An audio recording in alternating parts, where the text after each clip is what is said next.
ہر دور میں یزید ہوتے ہیں. تو کوفہ کے لوگوں کو پتا تھا کہ حضرت امام حسین رائے حق پہ کھڑے ہیں. لبیک لبیک لا شریک لک لبیک.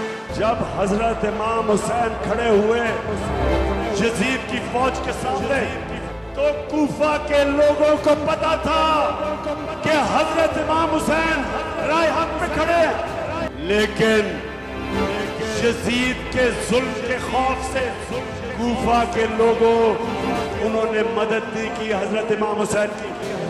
اور ہمیشہ وہ لوگ پچھتائے, بعد میں وہ پچھتائے کہ ہم نے اتنا بڑا سانیہ ہونے دیا خوف کے اوپر.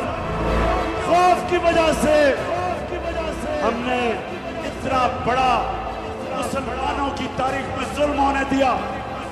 بڑا پچھتائے. تو ہر دور میں یزید ہوتے ہیں اور ہر دور میں یزید لوگوں کے اوپر خوف طاری کر کے, ڈرا کے, دہشت بنا کے ان کو کنٹرول کرتے ہیں, ان کو غلام بناتے ہیں.